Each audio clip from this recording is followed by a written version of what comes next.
一五鱼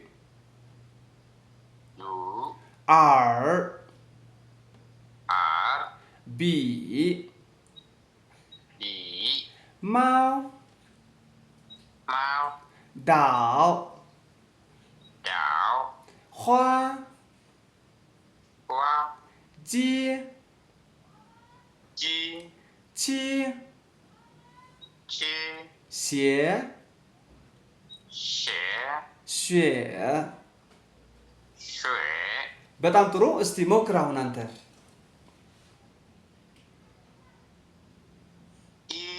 good 好好好 wow fine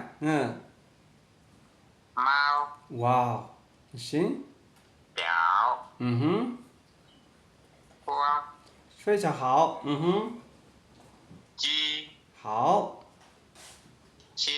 好second tone 鞋对行水ዋው ዋው ዋው ዋው ዋው ዋው ዋው በጣም ጎበዝ እንደውም እዚህ ጋር በረታ በጣም አሁን በተግባር ሲታይ እዚህ ላይ ቶኖቹን ኤክሰርሳይዝ እያደረግናቸው ነው ማለት ነው በሌላ አገላለጽ ቅድም እንግዲህ እዚህ ጋር ያየናቸው ናቸው ማ የሚለው እዚህ ጋር አንድ ቁጥር አየነው ኢ ይላል ማለት ነው እዚህ ጋር ያለውን ድምፅ ወደ ተግባር አመጣ ነው ኢ በእርግጥ እነዚህም ትርጉም አላቸው ግን ደግሞ እዚህ ስዕል ላይ ያሉት ቃላቶች ስናይ ደግሞ የበለጠ ተግባራዊ እያደረግነው ነው ማለት ነው ይሲ ሶ አምስት ቁጥር ላይ ያለው ቶን ምን ቶን ነው ሶስተኛ ቶን አይደል ሶስተኛ ቶን እዚህ ጋር ምን አለ ነው ማ ስለዚህ አምስት ቁጥር ላይ ሲመጣ ሆኗል ማለት ነው ኮፒ እያደረግነው ነው አሳ ላይ ያለው ቶን ምንድን ነው ዲኖ ሰከንድ ቶን ነው ስለዚህ ሰከንድ ቶንን እዚህ ጋር ምን አልናት ማ ከዛ እዚህ ጋር ወደ አሳ ስናመጣት አሳ ይባላል ማለት ነው ጆሮ ደግሞ እንሂድ ጆሮ አርዶ ይባላል ጆሮ ይባላል ስለዚህ ጆሮ ላይ ያለው ቶን ምን ቶን ነው ሶስተኛ ቶን ሌሎቻችሁ እየሰማችሁ ነው አይደለ በደንብ የሶስተኛ ቶን ነው ሶስተኛ ቶን እዚህ ጋር ፕራክቲስ ስናደርግ ምን አለን ማ አለን ወደ ጆሮ ስናመጣው አር ምክንያቱም ሶስተኛ ቶን ነው እስክርቢቶ ጋርም ስንሄድ እንደዚህ ሶስተኛ ቶን ቢ ድመት ጋር ስንመጣ በፈረስቶን ነው የተሰራችው ፈረስቶን ነው አይደለ ማው እዚህ ጋር ማ እያልን ነበረ ማለት ነው እዚህ ጋር ኦ ጨመርንበት አለቅ ማው ድመት ማለት ነው ቀጥሎ ምንድነው የሚያሳያችሁ ዳው ምን ማለት ነው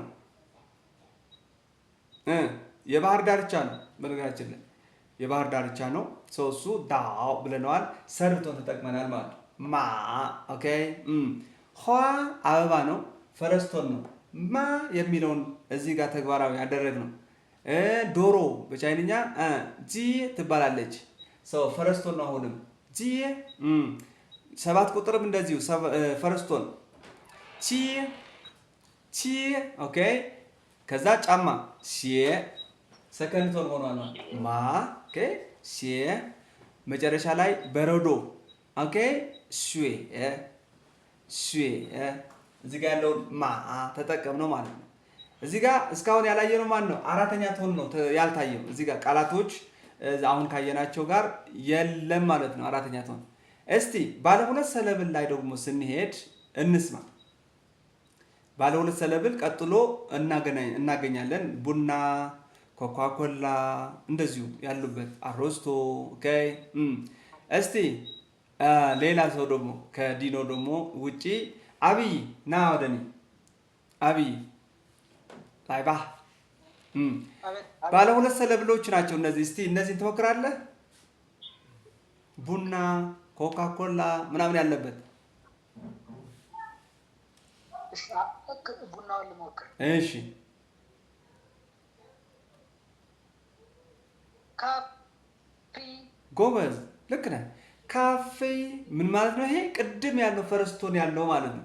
ማ ብለን ሃይ ሌቭል ያደርግነው አሁን እዚህ ጋር ሲመጣ ተመሳሳይ ቶን ነው ደግሞ ፈረስቶን ነው። ሶ ካፌ ሁለቱ ሰለብል ካፌ አንድ አይነት። እሺ ቀጥሎ ጥሩ ነው ይሄ ኮካ ኮላ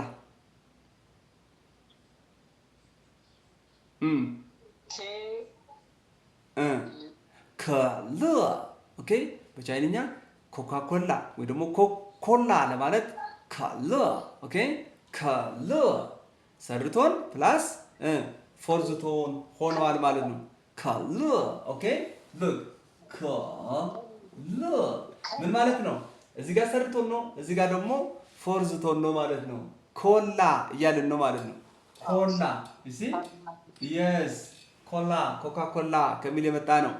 እሺ ከዛ ቀጥሎ ያለውን ተመልከት። ይሄ ሰርቶን ከዛ አራተኛ ቶን ከለ ከማ ለ ማ ኦኬ ሶ ይሄ ድምጽ ይዘን ነው እዚህ ጋር የመጣ ነው። ከለ ቀጥሎ ካያ ይላል።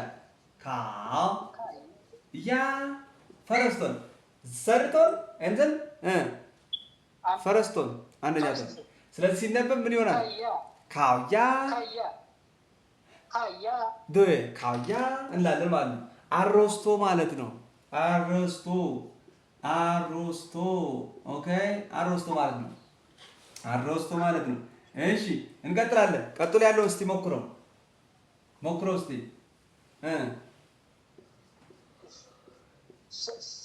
ሰርድቶንና ፈረስቶን የስ ሰርቶንና ፈረስቶን ልክ እንደ ካውያ እናነባዋለን እሱንም። ስለዚህ እስቲ ሞክረው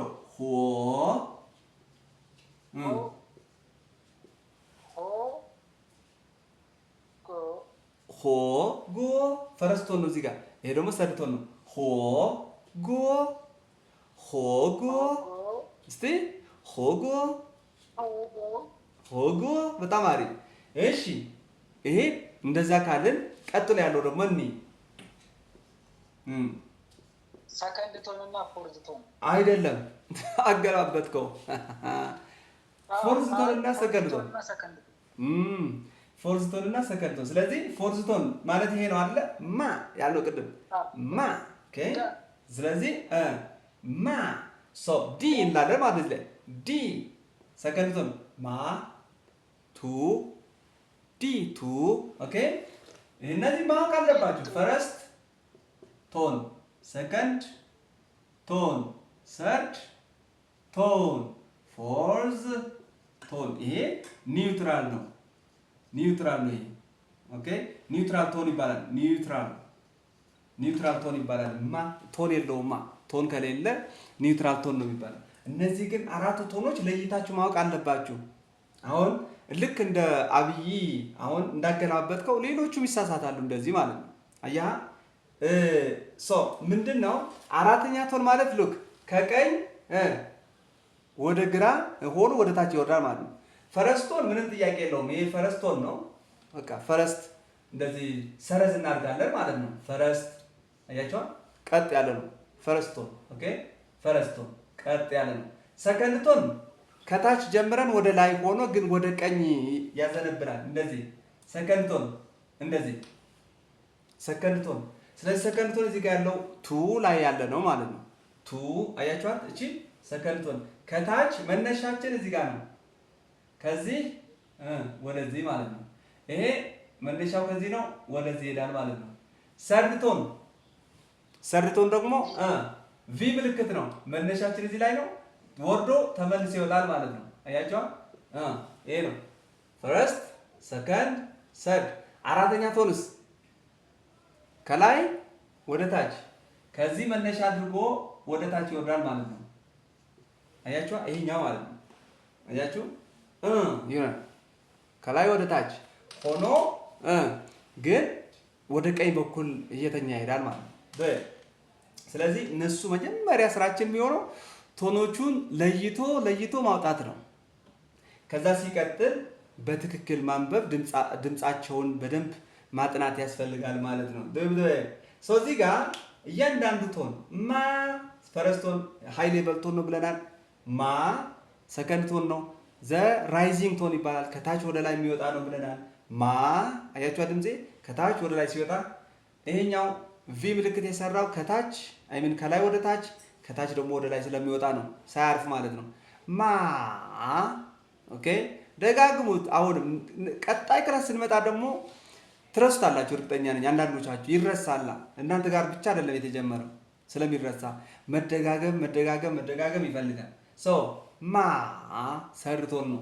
አራተኛ ቶን ከላይ ወደ ታች የሚወርድ ነው ብለናል። ድምጻችን ፌል ያደርጋል ማለት ነው። ማ ኦኬ። ሶ ቃላቶቹ በተግባር እያየን ነው አሁን ማለት ነው። በተግባር ከሎ ስንል ሰርድ ቶን እዚህ ጋር ያለች ምልክቷ ቪ ምልክት፣ ሎ አራተኛ ቶን እችኛዋ ማለት ነች። አራተኛ ቶን ማለት ነች እቺ። ሶ ከሎ አያችኋል።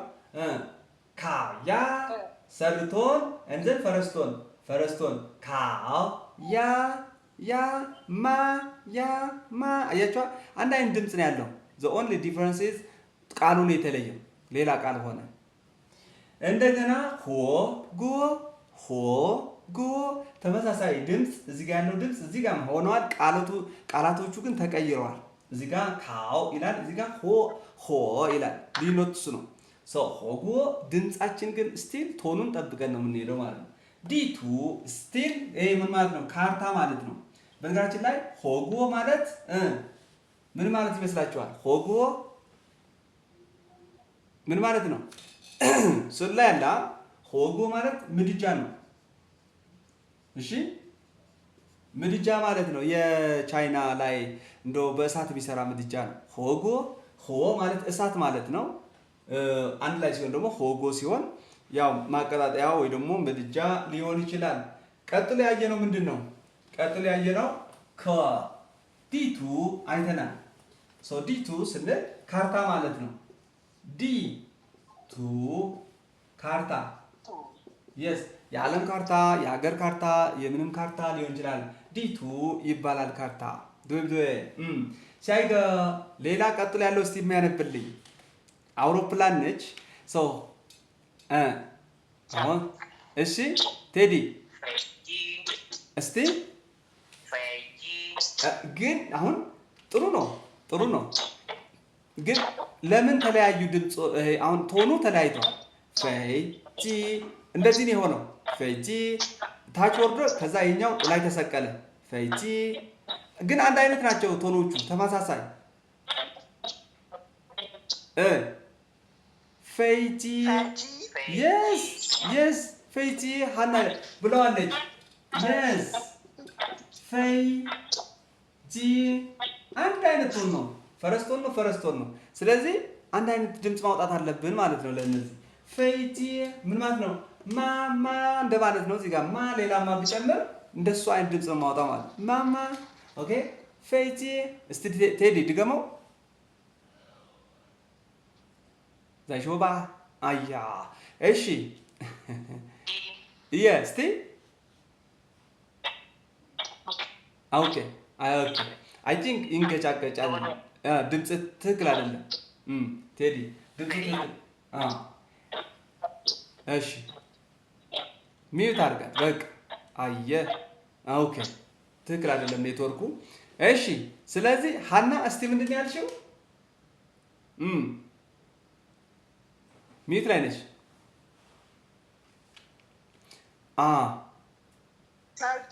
ጎበዝ ፌቲ፣ በጣም አሪፍ ሰው። አሁን እየተረዳሽው ነው ማለት ነው። በጣም አሪፍ ነው ጎበዝ። እሺ ናርዲ እስቲ ቀጥሎ ያለውን አንብቢልኝ። ይሄኛውን እስቲ አንብቢልኝ። ኦኬ ይነበባላ። ቀጥሎ ያለው ማለት ነው። እዚህ ጋር ባይታያችሁ እናንተ መጽሐፍ ላይ ስላለ ችግር የለውም። ናርዲ ሚዩት ላይ ነች። እሺ so how to read? አያ እስቲ ጎበዝ፣ በጣም ጎበዝ። ማው ቢ ሰከንድ ቶን and then ሰርድ ቶን፣ ሰከንድ ሰርድ ቶን። ማው ቢ በጣም አሪፍ። ማው ቢ ኦኬ። ማው ቢ ምን ማለት ነው ግን? እርሳስ ማለት ነው። እርሳስ። እሺ ቀጠልንና የመጨረሻ የሚያነብልኝ እስቲ አንድ ሰው ምስተሪያ ላይባ ሞክር እስቲ እስቲ ጎበዝ እስቲ ሞክሪው።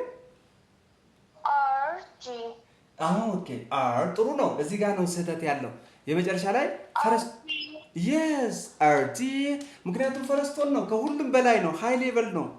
ከፍ እናድርጓለን ድምጻችን እዛ ላይ ሲደርስ አርቲ ኦኬ አር አርቲ ልክ እዚህ ጋር ያለው ድምጽ ማለት ነው። ፌጂ ያለው ድምጽ አስታውሱ። ከዛ እዚህ ጋር ደግሞ ሎወር ነው። የሱ ተቃራኒ ነው። የፈረስቶን ተቃራኒ ነው። ባይዘው ሶስተኛ ቶን ታች ነው ያለው። ኦኬ አር ከዛ ጂ አር ጂ ኦኬ በጣም ጥሩ አሪፍ ነው። ሃ ፈይጫ ምን ማለት ነው ይሄ? አር ቅድም ጆሮ ነው ብለናል። አር ጆሮ ነው ብለናል ባለ አንድ ሰለብል ላይ ታስታውሱ እንደሆነ። ከዛ ጂ ተጨመረበት ምን ማለት ነው? ጂ ማሽን ነው። ስለዚህ አር ጂ ስንል የጆሮ ማሽን ማለት ነው። በነገራችን ላይ የቻይኒስ ቃላት እርስ በርሳቸው የተያያዙ ናቸው። ኦኬ በጣም ቀላል ነገር። አር ጆሮ፣ ጂ ማሽን የጆሮ ማሽን ኤርፎን ኤርፎን ኦኬ ኤርፎን ማለት ነው። ገባችኋ? አውሮፕላን ስንል እዚህ ጋር አሁን ፌጂ ስንል እዚህ ጋርም ጂ ያለች እዚህ ጋርም ጂ ያለች። ሶ ጂ ምን ማለት ነው ብያቸዋለሁ። ጂ ምን ማለት ነው? ዲኖ ሸማይሰና ካስ ምን ማለት ነው? ጂ ዶሮ። ኦ የስ የስ ዶሮ ማለት ነው። ልክ ነህ። ዶሮ ማለት ነው። ጂ ስንል ዶሮ ማለትም ነው። ልክ ነው። ግን ከእንደዚህ ጋር ከኤሌክትሮኒክስ ጋር አንድ ላይ ስትሆን እንደው እንደ ማሽን ማለት ነው። ማሽን የስ ማሽን ነው። ጂ ማሽንም ይሆናል ዶሮም ይሆናል። በቻይንኛ ጽሁፍ በካራክተር ወይ ደግሞ በሃንዝ ሲጻፍ የተለያየ ጽሁፍ ነው። ምንም እንኳ ተሆኖ አንድ አይነት ቢሆንም ድምፁ አንድ አይነት ቢሆንም ሶ ጂ ማሽን ነው በዚህ ኮንቴክስት ማለት ነው። ከዛ ፌይ ጂ ስንል ፌይ ማለት መብረር ነው። ጂ ማሽን ነው። በራሪ ማሽን ምን ሆኗል? አውሮፕላን በራሪ ማሽን ሀብሃ በራሪ ማሽን። ሌሎችም እንደዚሁ ልናወጣ እንችላለን። ትርጉም አላቸው። ማኦ ቢ ቢ ማለት እስክርቢቶ ነው ብለናል ቅድም። ማኦ ቢ ደግሞ አንድ ላይ ሲሆን ምን ሆኗል? እርሳስ ሆኗል ማለት ነው። እርሳስ። እስቲ ስልክ ምን ትባላለች በቻይንኛ የሚነግረኝ? ስልክ ሞባይል ፎን ሾጂ። በጣም አሪፍ። ምን ማለት ነው ትርጉም? እስቲ አስባችሁ ታውቃላችሁ? ትርጉሙ ሁለት ሰለብን ያለው ሾው ማለት ነው። ሾው ጂ የስ ሶ ሾው ማለት ማለት ነው እጅ ማለት ነው። በጣም አሪፍ። ሾው እጅ ነው። ጂ ደግሞ ማሽን ነው። ማሽን። ስለዚህ የእጅ ማሽን አልሆነችም። ሞባይል የእጅ ማሽን አስቡት። በጣም ቻይንኛ ምን ያህል ቀላል እንደሆነ በዚህ ስናየው ማለት የእጅ ማሽን ቀላል። እሺ ሞባይል የእጅ ማሽን ከተባለች ወይ ደግሞ ሾውጂ ከተባለች የድሮ ስልክ የግድግዳ ስልክ ምን ይባላል? ከዚህ ጋር ተያይዞ ምን ይባላል ቢነግረኝ? የድሮ ስልክ ምን ይባላል? ወይ ደግሞ የግድግዳ ስልክ ፎን ፎን ምን ይባላል? ምንድን ነው የሚባለው ግን? ቴሌፎን። ኦኬ እሱ ምን ይባላል መሰላችሁ? ዲን ኋ ይባላል። ሰምታችሁ አታውቁም? ዲን ኋ ሄኖክ ታውቀዋለህ እኮ ዲን ኋ ጅዳው ብጅዳው ዲን ኋ ካስሽ አይደለ? ልክ ነው ልክ ነው። ዲን ኋ ትርጉሙ አሁን ይሄ ባለ ሁለት ሰለብል ነው። ሁለቱ ሰለብል ምን ማለት ትርጉማቸው ምን ማለት ነው? ልክ አሁን እንዳየነው ነው። ዲን ኋ ያቻው ዲን ማለት ኤሌክትሪክ ነው። ኤሌክትሪክ። ኋ ማለት ደግሞ ንግግር። ኦኬ ሰው ምን ማለት ሆኗል? በኤሌክትሪክ የሚደረግ ንግግር። ኤሌክትሪክ አይደለ ተዘርግቶ ምናምን ነገር ወደ ቤታችን የገባው በፓሎ ላይ ተሰቅሎ ምናምን ከዛ ዋየር ተዘርግቶበት ካለዛ አይሰራም። ስለዚህ ዲን ኋ በኤሌክትሪክ የሚደረግ ንግግር። ኋ ደግሞ ንግግር ነው፣ ስፒች ነው። ሾኋ ይላል አንድ ዛሾ ወይ ደግሞ ሾኋ ሊል ይችላል ተናገር ማለት ነው ሾኋ ኦኬ ሶኋ የሚለው ንግግር መሆኑ ነው እና የቻይኒስ ቃላቶች ልክ እንደዚህ ናቸው በቃ አንዱ ከአንዱ ጋር እንደዚህ እየተያያዘ የሚገራርም ትርጉም ይሰጠናል ብዙ ትርጉም ማውጣት እንችላለን ሁለት ሰለብል እያገጫጨን ኦኬ ስለዚህ ያ ለቀጣይ ክላስ ግን በአግባቡ እነዚህ ቃላቶች ተለማምዳችሁ ትመጡና ከዛ እነዚህን አንድ አይተን ደግሞ ወደ ቀጥሎ ያለው እንሻገራለን ቀጥሎ ዘ ቶን ሳንዲ ሰርቶን ፕላስ ሰርቶን ሩል አለ ኦኬ እሱን እናያለን ቀጣይ ክላስ ሲያከለ ለዛሬ የነበረን ክላስ በዚህ ያበቃል 如果你们有问题你们可以问我ጥያቄ ካላችሁ መጠየቅ ትችላላችሁ有问题吗